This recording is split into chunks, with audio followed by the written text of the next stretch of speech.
On the line with us is Lev Parnas, the author of Shadow Diplomacy. Lev Parnas and his wild ride from Brooklyn to Trump's inner circle. Also, there's a movie about him. It's From Russia with Lev, produced by Rachel Maddow and MSNBC. If you haven't seen it, it's worth tracking down. It's just absolutely brilliant.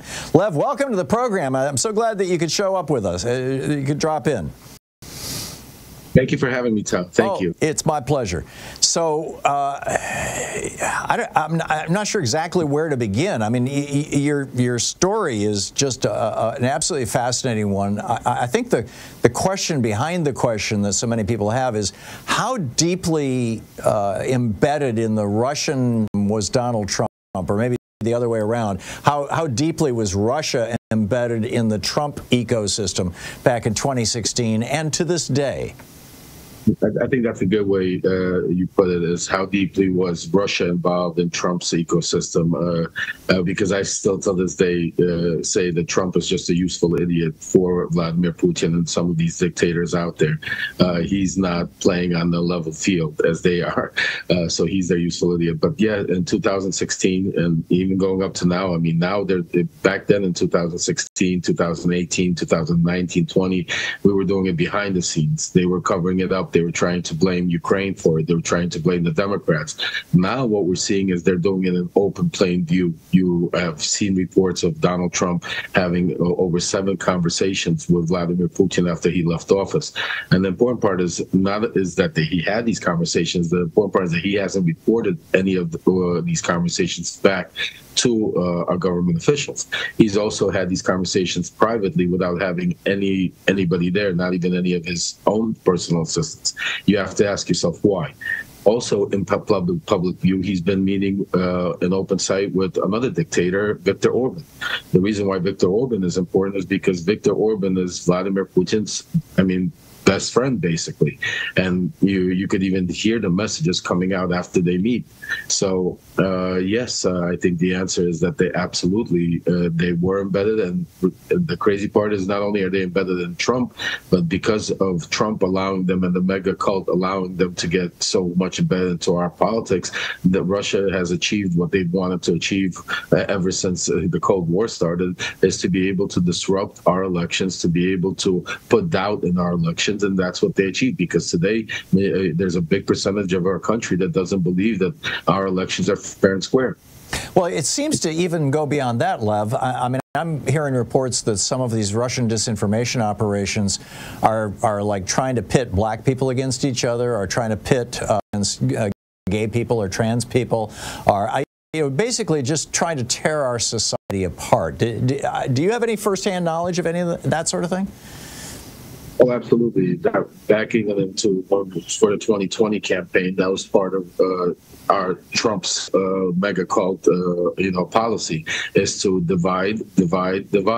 Because you see in any of his conversations, any of his rallies, it's not about uniting the country. It's not about talking, as most presidents would always do, talking about being a president for all. He's a president for a certain group of people, and he makes that division very clear. And he turns families against each other. He turns people again, and that's the whole strategy: is to find a weakness in our society, and where he points to it, and puts a flashlight on to such a degree. And the one thing that he does that is unfair, but unfortunately the media has allowed him to get away with it, and we've been jaded, is lying. The way he just comes out there and lies. I mean, he takes Russian disinformation, and then he puts even more lies about it and spreads it. Do you think that one of Vladimir Putin's goals in much of this is to provoke a civil war in the United States? And do you think that Donald Trump, if he became president, would try to start a civil war? If he would become president, I don't think he would try to start a civil war. I think he would just basically take this country back 100 years, and because of the power, I don't think we would be in a civil war. We would be just in a country that's going in decline. He would stop. Just think about one thing. Forget about what he would do inside our country. Think about what he would do outside our country, because the these relationships that NATO, that the United States has built over centuries, over decades, to be able to have control of world peace, are now on the brink of being destroyed.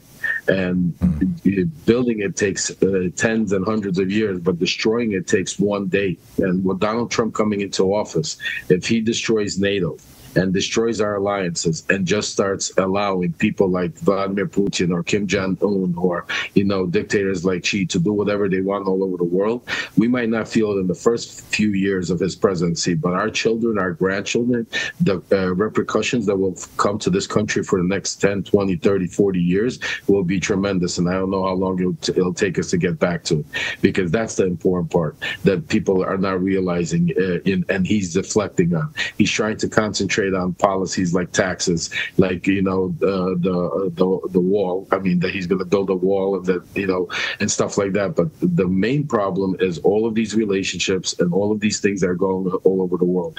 It's the opposite of what he's saying. When he's saying he's going to stop wars, it's not stopping wars through diplomacy or through righteousness. It's stopping wars by giving countries like Ukraine over to dictators like Vladimir Putin, and that's very dangerous, because if Vladimir Putin gets a chance to take over Ukraine and build the old Soviet Union back together, that's when the power will come in. Right now, Russia is not as powerful as they once used to be. Yeah, I totally get it. We're talking with Lev Parnas. He's got a new book out, Shadow Diplomacy, Lev Parnas and His Wild Ride from Brooklyn to Trump's Inner Circle. Lev, let's talk about your book. In your book, you talk about how you first met Donald Trump and how you ended up being, basically one of the people very closest to him, and your wild ride to Ukraine looking for dirt on Joe Biden and whatnot. Give us a thumbnail on that. I mean, the book is more, it goes into a lot more than that even, Tom. It's important for people to read and understand, because it's not just my relationship with Donald Trump, but I was so deep embedded into the mega called Trump world and people around Trump. So for his whole 4 years of presidency, I was privy to a lot of things, not just the Ukraine scandal, but also I was involved in a lot of stuff that happened, like with Venezuela. The Venezuelan people, I mean, you have voters out here to this day thinking that Trump was the one that was against Maduro. But what they don't know is that I was on a phone call with Rudy Giuliani, with Nicolas Maduro, where Trump was trying to do a soft landing and allow Maduro to leave with all his money. And a lot of people don't even know about that. People don't know about how I introduced Trump to another president, Erdogan from Turkey, during the inauguration at the Watergate Hotel. So the book goes into a lot more than just my relationship with Trump, but I was that fly on the wall that not was only involved in a lot of stuff, but also saw and heard, and that I put in there. Basically, I have everything that I heard and see, and I don't hold back. That's one of the things why I self-published the book and then go to them, because they wanted to limit what I put in there. I put in all the receipts in there so people could see text messages, emails, pictures of actually things that transpired during the 4 years in Trump world, which is, I think, even more crucial than just what happened in Ukraine. You characterized Trump in kind of, not kind of, in quite negative and shocking ways. And I'm curious why you think that so many people are still hanging on with him, are still, with him, or even, theoretically smart people like J.D. Vance, why they go along with him, particularly when he just openly says he wants to turn America basically into Russia. Well, there's different groups of people that are going for him for different reasons. There's that group of people that literally don't know Donald Trump and make belief of him like he's their superhero. They pretend that he's somebody that he's not. If they would spend one day with them and realize who Donald Trump was, they would never feel the same way about him. But because they don't know him, they see him on TV as a television character, they make an impression. Just like, we looked at cartoons like Superman Superman and Batman. They was, these heroes that we grow up looking up to that were not real. Same thing here. Trump is like a not real person that they're to themselves making an imaginary hero that's fighting for them against the system. So that's that cult mentality. That's that one group of people. But then you have other people like the J.D. Vances, the Elon Musks of the world that are not in the cult. They do not like Trump. They have no alliance to Trump, but they're using Trump's wave and mega movement to be able to achieve their own political achievements, their own financial achievements, and they're jumping on those bandwagons specifically for their own purpose only, not because they want to help the country in any way or possible.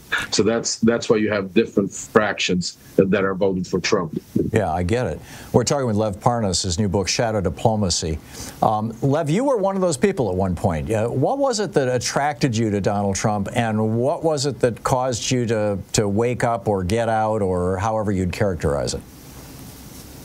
Well, you got to understand, I write about it in the book. In 2016, one of the reasons why I was so on Donald Trump, and I think why Donald Trump won and people believe, is because we wanted a change. And we didn't know who Donald Trump was. We thought Donald Trump was going to be somebody when he gets into the White House. He's going to be more presidential. He's going to hire good people. He's this, we had an impression. But then we got to know Donald Trump. It's not, now we know who Donald Trump is. We understand that he's a narcissistical individual that wants to be a dictator and doesn't take no for an answer. And for me, I was so far deep in the cult, and I was so far deep believing that what I was doing was saving our country, that it took literally, and as I said, I write about it and I say that as bad as it was, me being arrested and thrown in prison was the best thing that could have happened to me, because that was the wake-up call I needed to be able to understand and get out of the cult. Yeah, it's a remarkable story, and I hope America doesn't have to go through essentially what you went through. I mean, through a severe trauma to fully wake up. But Lev, I salute your bravery in writing this book and in speaking out. It can't be easy, and you've got to be getting death threats. And I want to recommend it to anybody out there. Shadow Diplomacy is the book. The subtitle, Lev Parnas and His Wild Ride from Brooklyn to Trump's Inner Circle. Lev, thanks so much for dropping by. It's great talking with you. Thank you for having me, Tom, and I'd love to come back after the elections. I think we'd have a great conversation. Let's do it. Let's plan on it. Lev Parnas. Thank you, Lev. Have a great day. Yep, you too. 18 minutes past the hour. I'll be back with more of the news of the day and your calls in just a moment.